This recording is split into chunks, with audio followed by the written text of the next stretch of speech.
Dal comunale di Nesima, amici di Wisport, un cordiale saluto e ben trovati col campionato Primavera 4, quarta giornata, derby tra Catania e Messina, esordio sulla panchina biancoscudata per il tecnico Carmelo Mancuso. Il Catania di mister Zeoli nell'ultimo turno ha osservato invece il riposo previsto dal girone. Iniziamo col racconto della partita. Al terzo di gioco c'è un calcio di punizione per il Catania di Pietro di poco alto oltre la traversa. Al minuto 11 calcio d'angolo che viene battuto corto per Previdera, posizione defilata a destra, cerca la conclusione verso la porta, pallone che viene solo sporcato da Di Belle e che finisce in rete. 1-0 Catania dopo 11 minuti. Arriviamo fino al 21esimo, ancora fatale, un tiro da fermo per il Messina. Qui Di Pietro si ritrova tutto solo sul secondo palo e trova il gol del 2-0. I padroni di casa aumentano il vantaggio e sono sul raddoppio. 120 secondi più tardi la punizione da parte di Coriolano vale il 3-0, partita che sembra praticamente chiusa dopo appena 23 minuti di gioco. Al 30esimo il primo acuto del Messina con Zammit, il maltese mette il pallone per Romeo a destra, la combinazione fra i due, la scucchiaiata di Romeo per Zammit,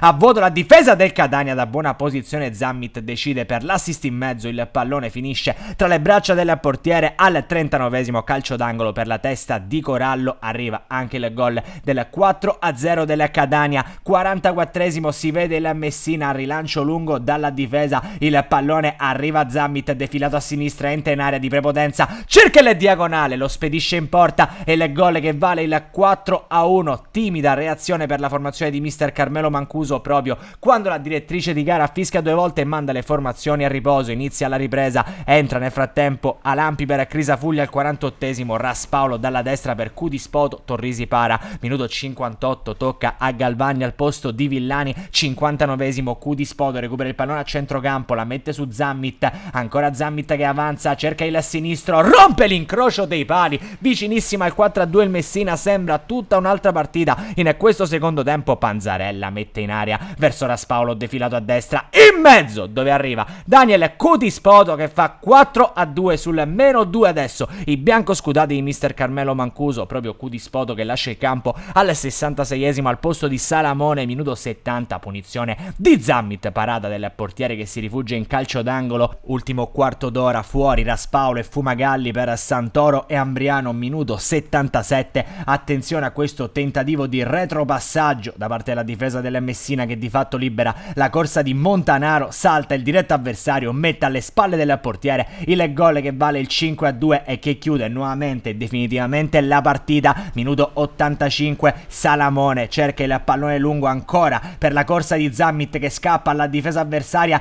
Zammit davanti al portiere, prova a batterlo con l'esterno, la respinta di Torrisi. Minuto 90, il Catania chiude in avanti con Prividera che va a lanciare Montanaro, si ritrova davanti a Di Bella, stavolta bravo il portiere del Messina ad allontanare il pericolo. Finisce però così al comunale di Nesima il derby del campionato Primavera 4. Sorride al Catania che vince 5-2 sul Messina.